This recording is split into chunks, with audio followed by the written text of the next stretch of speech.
make sure that when you cue me, you say, you just say my name, so I can be sure when to come in. And just say, and here with me is Andrew Goldstein. Andrew, what do you think about blah, blah, blah? Right. Okay. All right, go time.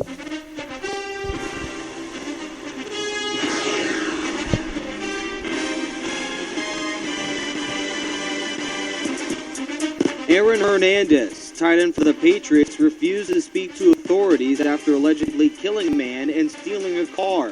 What does this mean for the team moving forward? And are the Chargers contenders for the playoffs this season with Phillip Rivers under center? We have the latest in San Diego next on NFL Goal Line Live.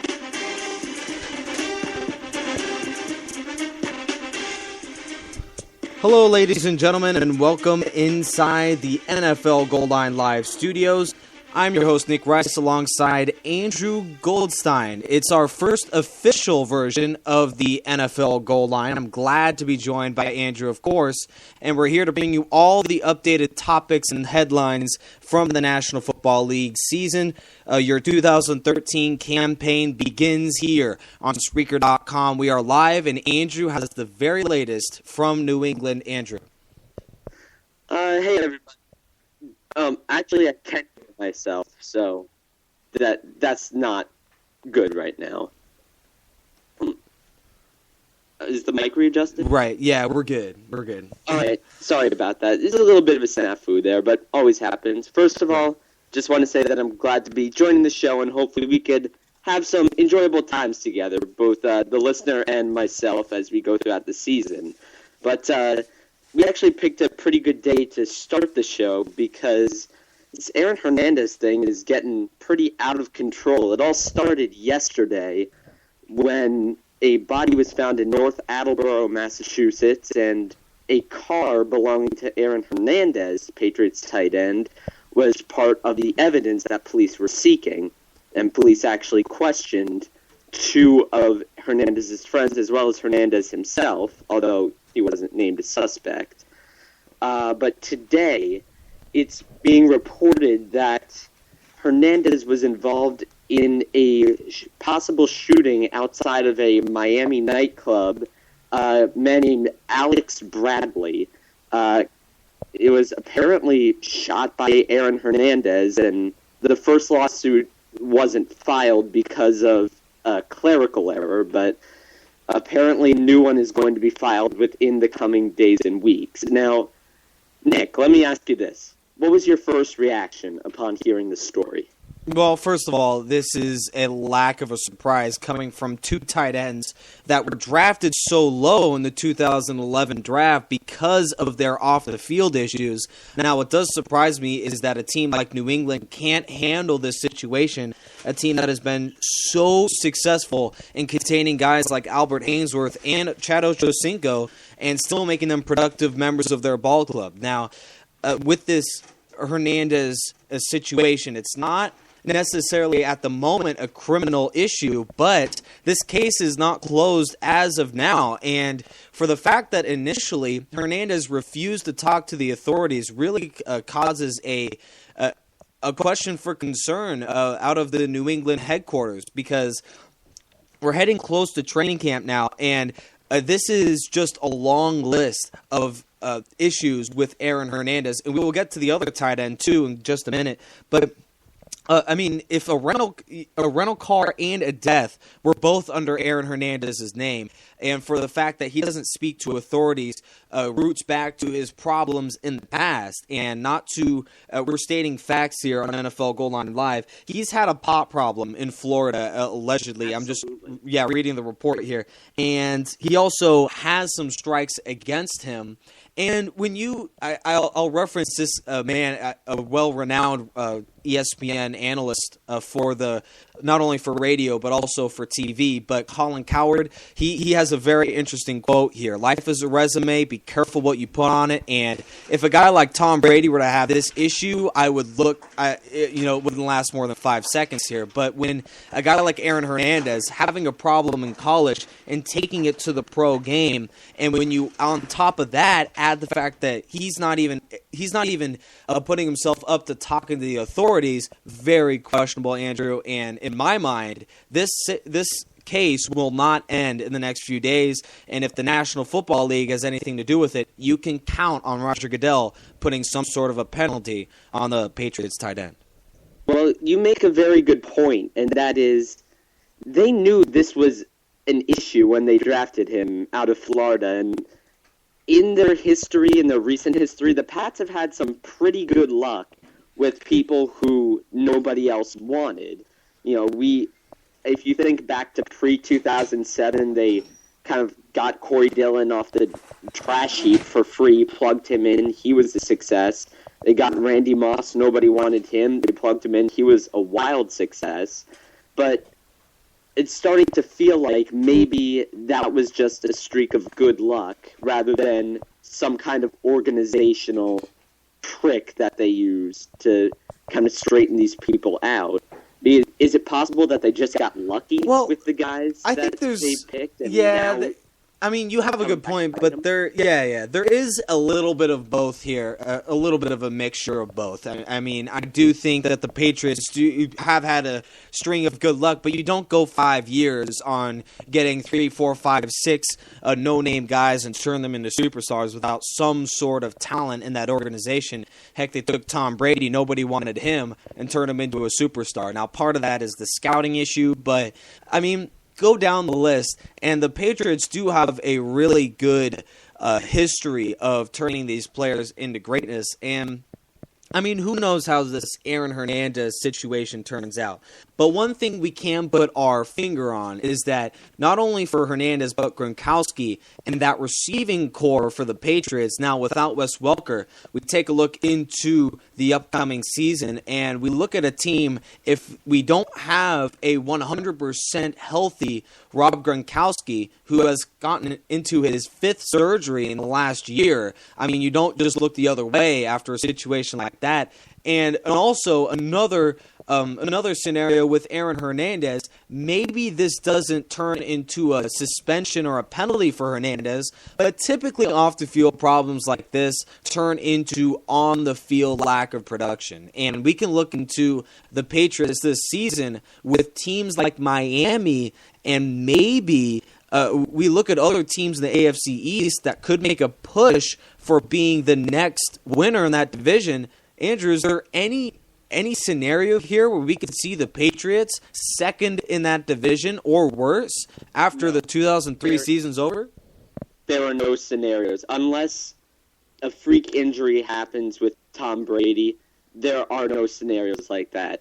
Let me tell you something. Ever since 2009, when Brady came back, what have we had? About 4 seasons since Brady's ACL injury. Every year, I thought, this could be it. Brady looked a little bit shakier last year. The receiving core is a little bit questionable. They don't have a deep threat. The secondary is abominable. This could be the year. And every single year, they've proven everybody wrong emphatically. I mean, they broke the league.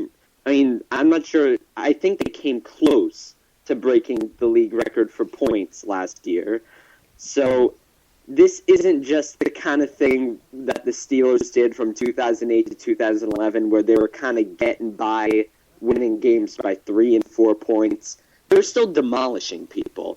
And until we start seeing them lose December home games, until we start seeing Tom Brady miss easy throws that he used to make, there's no scenario where the Patriots finish number 2 outside of a freak injury. I just don't see it happening. But I actually like the point you made about Rob Gronkowski, because we all know that he's had some surgeries, he's had some health issues. Nick, on a scale from 0 to 100% of what he used to be, what do you think Gronk's ceiling is? Well, can he get back to what he used to be? Ceiling it's a questionable scenario, especially at this point. We haven't even had training camp padded practices yet. So it's all speculation. Between now and July, it's strictly just up in the air guesses and hyperboles right now. But one thing I can say, not to hop on your Patriots bandwagon, but New England will find a way. I'm not on the Patriots bandwagon. I'm a Jets fan. Well, we're stating facts here on NFL Gold Line, and not to bag on your Jets, but they probably have a worse chance than the Jaguars at getting to the playoffs. Not to mention, continue to bag on my Jets. Everybody else is, so we might as well join in. Right. So I mean, with Rex Ryan there, as long as he's under the helm and Sanchez and that silly quarterback situation. I mean, the Jets are seriously the opposite of the New England Patriots. We've known that for years. And if a team like the Jets doesn't elect to take that hard knocks thing, this is a completely off-topic subject. But this begins a question for the Jets of just how much maturity do they have. I think the Patriots are perfectly fine. Actually, I can answer that question. Very little. We've seen that over the last couple of years. Not a lot.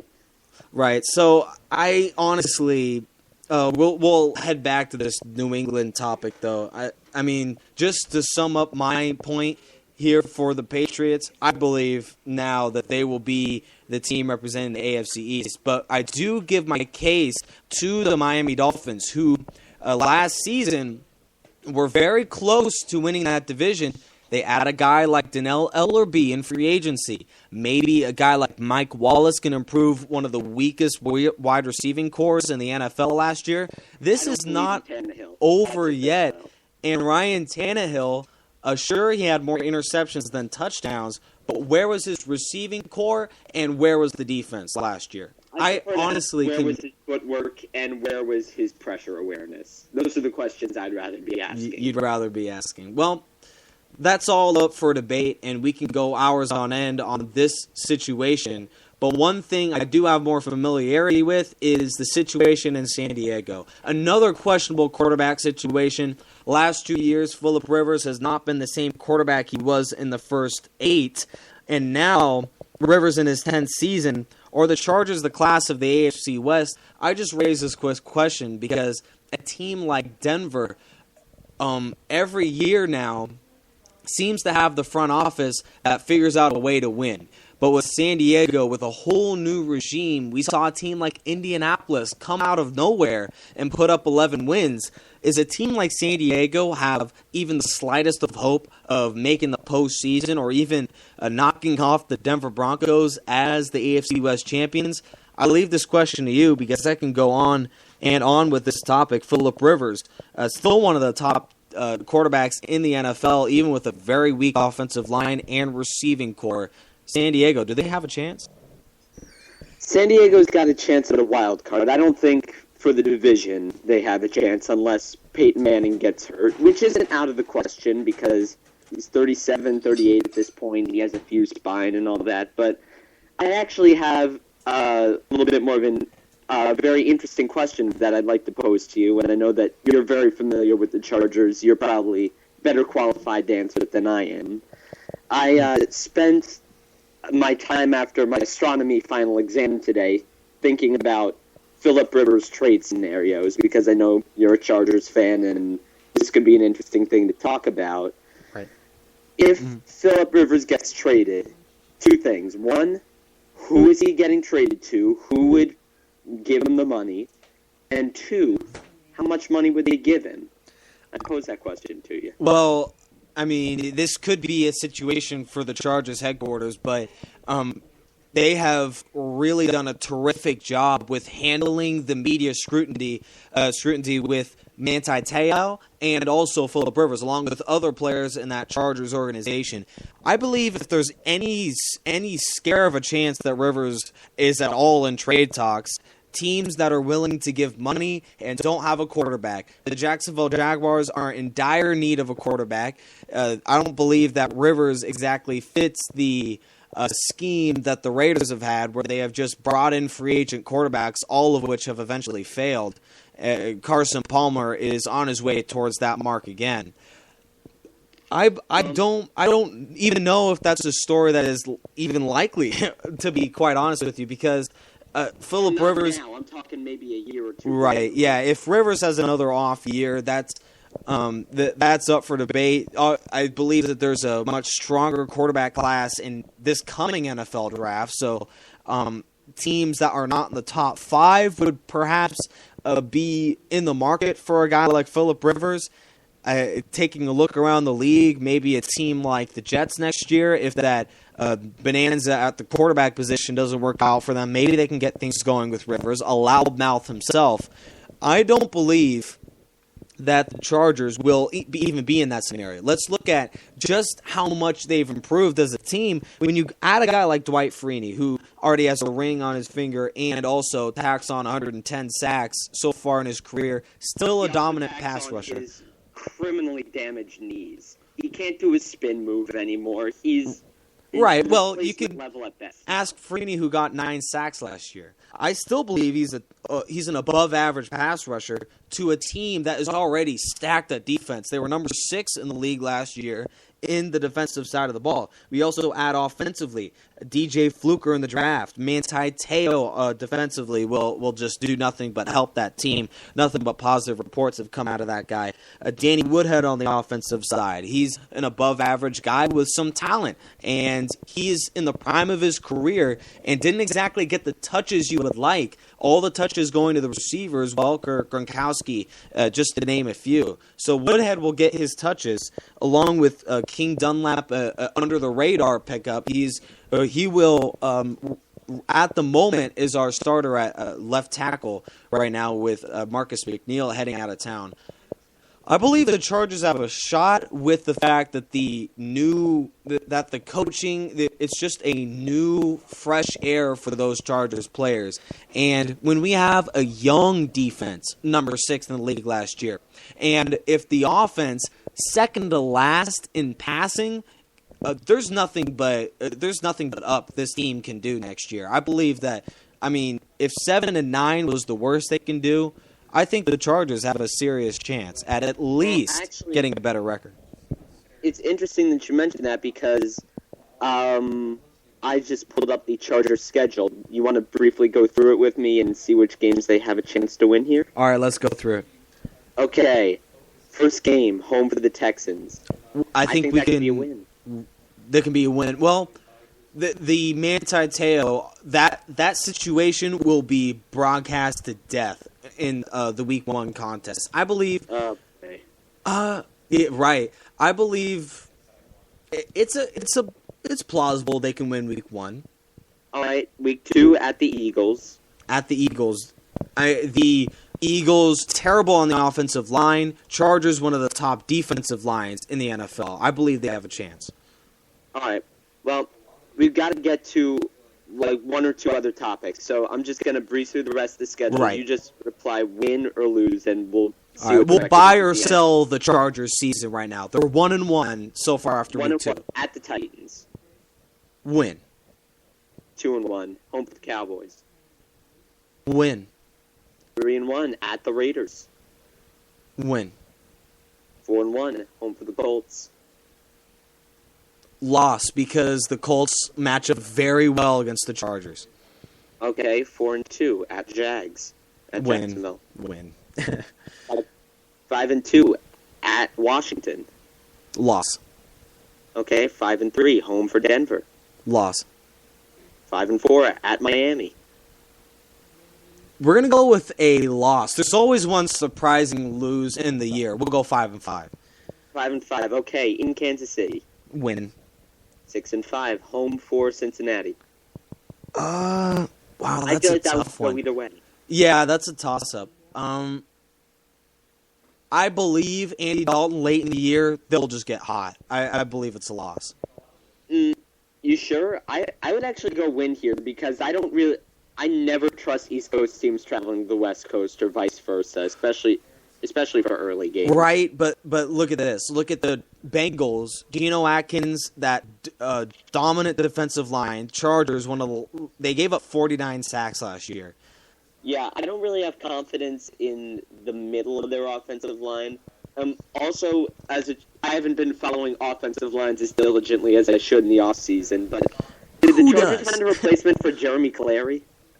They did. DJ Fluker. They drafted him number 11. Fluker's taking him over. Oh, thank God. He was abominable. Right. Yeah. He was, for about 7 years, the Chargers have been pleading for a replacement. He was the worst starter the Chargers had for about a good 5 years. I know the feeling, trust me. All right, so 6-6, home for the Giants. Home for the Giants. That's a loss. The Giants are so good. 6-7 at Denver. Oh, man, that's a loss. 6-8, then they finish home for Oakland and home for Kansas City. Win-win. So we finish 8-8. 8-8 with give or take 2 games on either side, I'd say. Give or take, yeah. There were like 1 or 2 wins that could be losses, 1 or 2 losses that could be wins. Right, but think of this. Think of the Colts. No one would have put up over 5 wins last year. There's always a dark horse team in the league, but talent-wise, I think it's safe to say San Diego's about an average 8-8 football team. There are about 10 teams that are obviously better than San Diego, and about 10 teams that are obviously worse than San Diego. So they're kind of right in the middle there. They're right in the middle, right? So if you think about it, that's kind of the worst place to be in a professional sports league. I mean, you want to either look at the Dallas Cowboys. It's been about 6 or 7 years of 8-8. They had one really good year where they went to the divisional round, couldn't beat the Giants. Yeah, and 2007. That was 2007. That was still 4 years ago.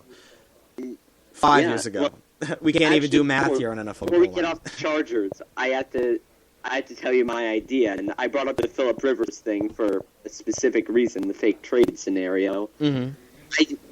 I forgot to look up Tony Romo's contract before the show, and I'll do it afterwards, but if Romo's contract is expiring, could Jerry Jones be irrational enough to sign Rivers for something like 6 years, $75 million? Because don't you think 75 is a little low? And you know what? Screw it, 85. Yeah, So because it's an irrational trade, but we all know Jerry Jones loves to make irrational trades and things that grab headlines. Wouldn't Phillip Rivers kind of fit right in? Absolutely. I honestly think that is perhaps the most intriguing and likely story for Phillip Rivers. Ooh. More on the... that fits exactly with what the Cowboys like to do. It fits exactly. They had... I forget. They had they probably had a regrettable quarterback before Tony Romo. Okay, before Romo, it was Brad Johnson. Right. Wasn't he a free agent acquisition? Yeah, I think he was. Yeah, right? I think. And then before Brad Johnson, I'm trying to remember who they had. I remember they started Bledsoe for like 2 years. Mm-hmm. Right. And before that, I'm not sure. Right. I know there was some intermediaries between Bledsoe and Aikman back in the 90s. Yeah, it wasn't, I think, I forget. But we're rolling along here on NFL Gold Line. The comment boards are crashing with Niners requests here. Robert Dieters, most specifically, bro, get off the comment board. We'll talk quickly about San Francisco, another team that links in with the... told us to talk about the Niners. We got to talk San Francisco. NFC Crown. I believe they're the team of that conference. But this ties into a story we have later on in the show. Make sure to stay tuned. We're going right along here on NFL Goal Line. San Francisco, obviously one of the top teams in the NFC. Obviously, at the quarterback position, they have themselves set for another decade, if that. I mean, one thing that I'm a big fan of, Russell Wilson, Andrew Luck, they're all right in the head. We see a guy like Cam Newton celebrating Superman dance after trailing by 30 to the Giants, scoring his only touchdown. We see boneheads like this that just seem to not get it versus guys Colin Kaepernick quiet in the locker room. Do you believe, as a quarterback, that the difference between a winner and a loser is a guy that keeps it shut? I know this quite personally with Phillip Rivers, a career that's declining as of late because he just seems to be that guy that doesn't shut up. It also, beginning of the show, we talked about Aaron Hernandez, another guy that recently has been a knucklehead. Do you believe that guys that have it all together in the head just seem to be a step ahead of everyone else? Well, I don't think that there's a direct correlation between shutting up and winning games as far as NFL players go, because we've seen James Harrison talk and get 19 sacks or however many he got. Right. see Darrelle Revis trash-talking and shutting down opposing wide receivers.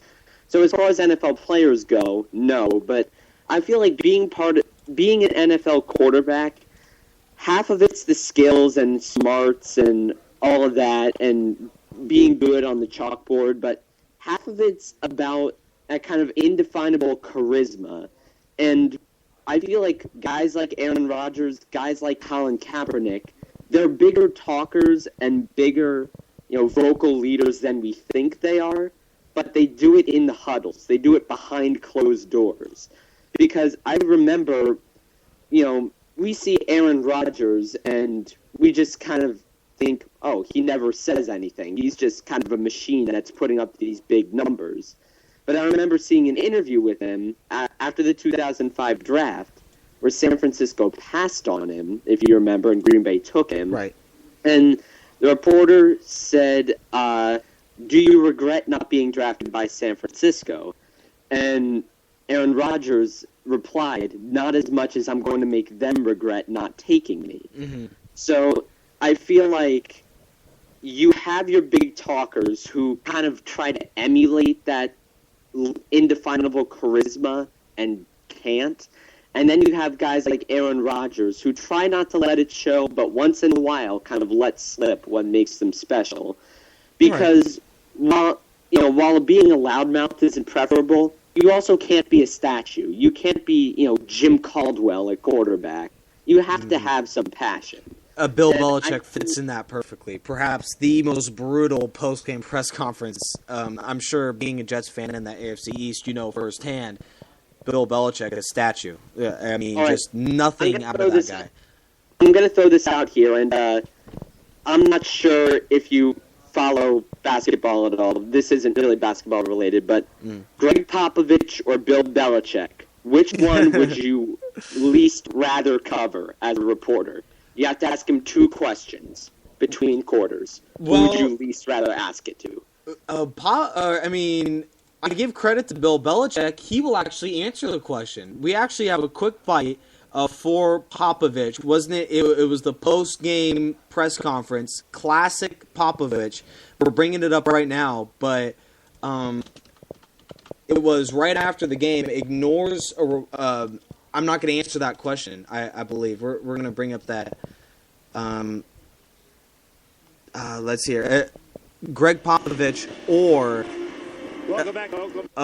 Bill Belichick, which you'd like to hear more. Here, hold on. He has such an advantage down there. How hesitant are you to take him out of the game?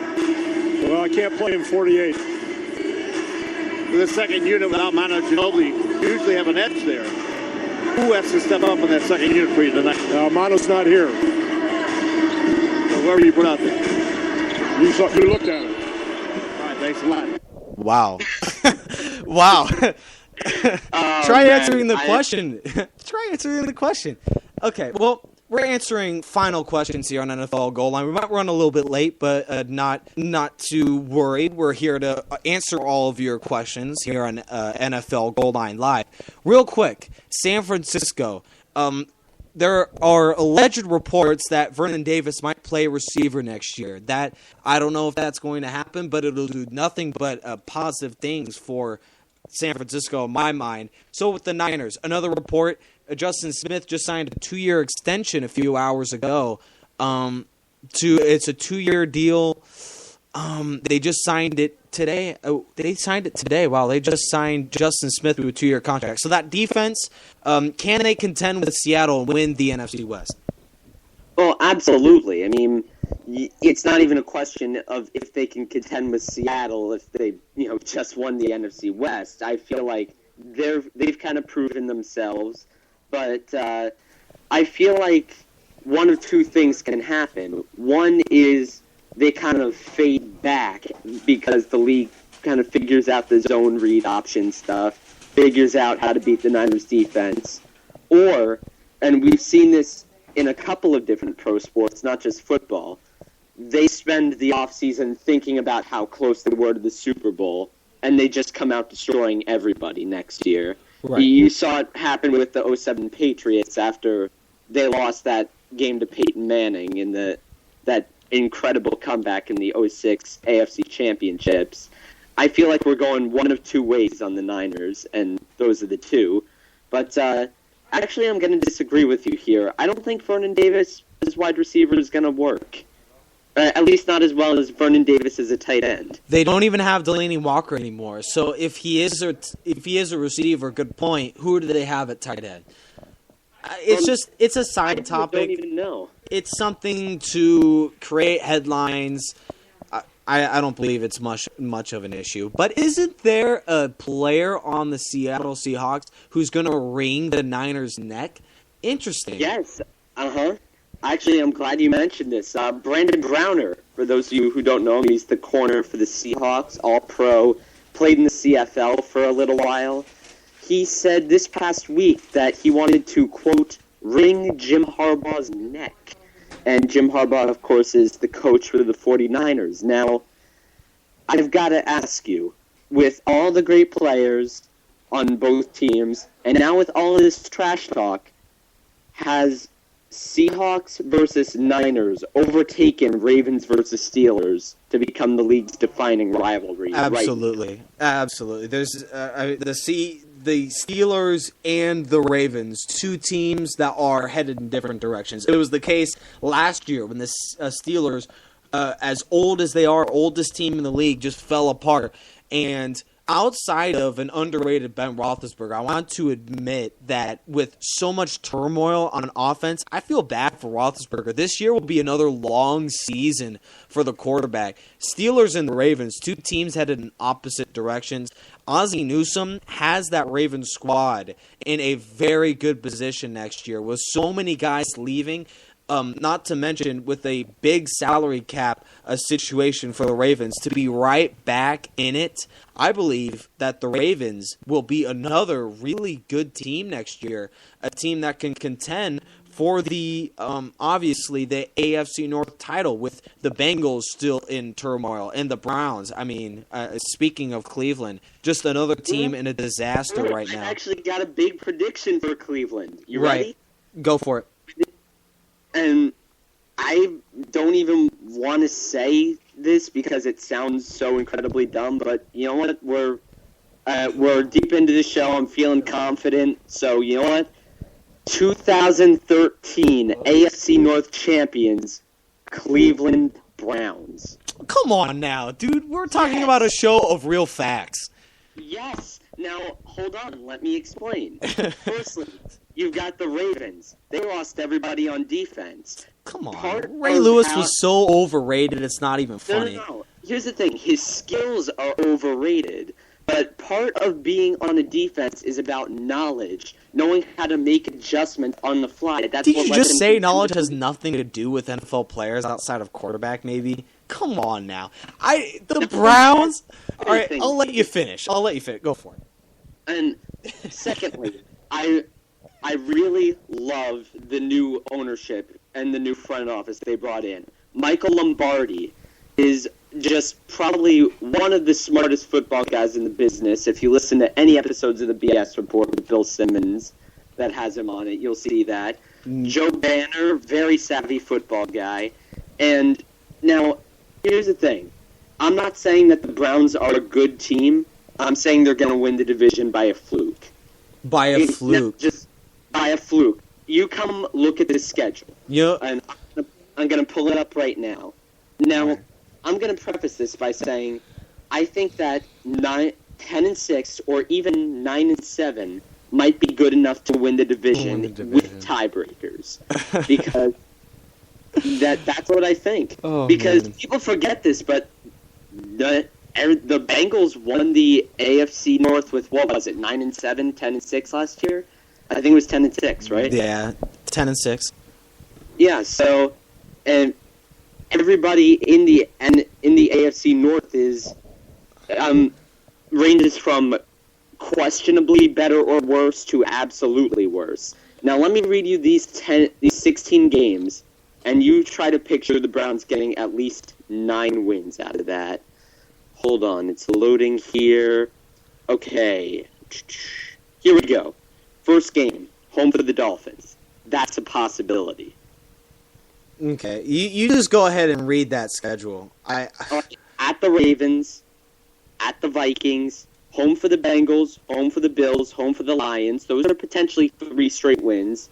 At the Packers, at the Chiefs, home for the Ravens, bye, at Bengals, home for Steelers, home for Jaguars, at Patriots, home for Bears, at Jets, at Steelers.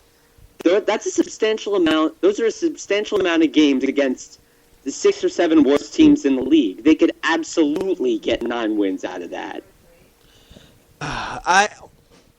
Did you hear that, guys? All right, live on NFL Goal Line, we hear Andrew Goldstein in his very first appearance here claiming that Norv Turner's Cleveland Browns with Brandon Whedon and whoever they have on receiver is going to win the division.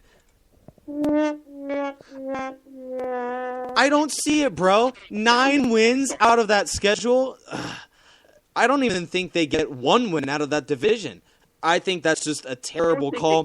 Speaking of people that don't make sense, Robert Dieters is on the line. I'm playing it, bro. How you doing, man? And what is your question? Doing good, and about the Niners. I heard about the. Oh shoot! I ended the call. Well, so much for Robert Dieters. We'll get him back on the line real quick. Dang, right in the middle of the question. Cleveland Browns winning that division? I doubt it, but we'll see how the season goes. There is optimism that the Browns could be, sorry for the noise here, Browns could be the top defense with their revamped rookie pass rusher.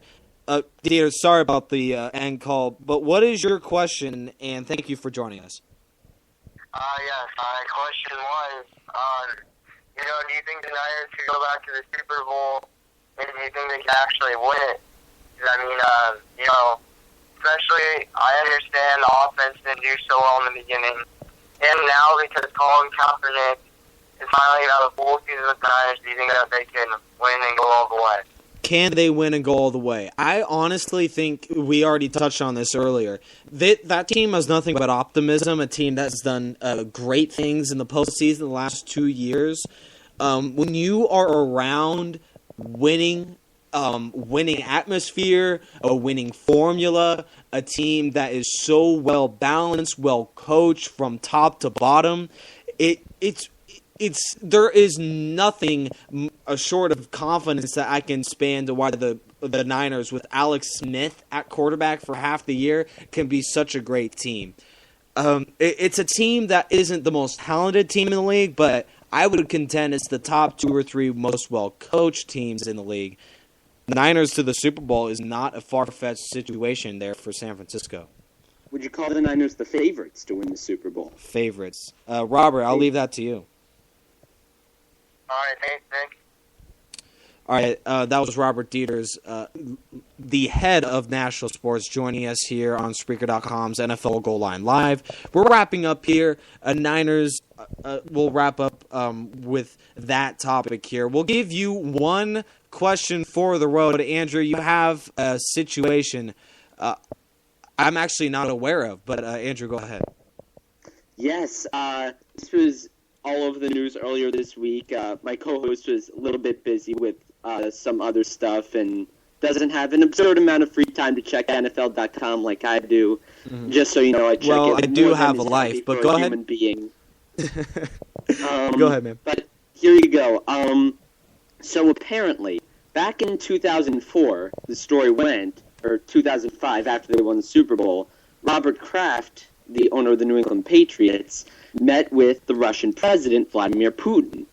And the story up until now was Kraft gave his Super Bowl ring, his 2004 Super Bowl ring, to Putin as a gift. Now, Kraft is claiming that Putin stole it. You see, what happened was he handed over the ring and, for Putin to look at and expected it back.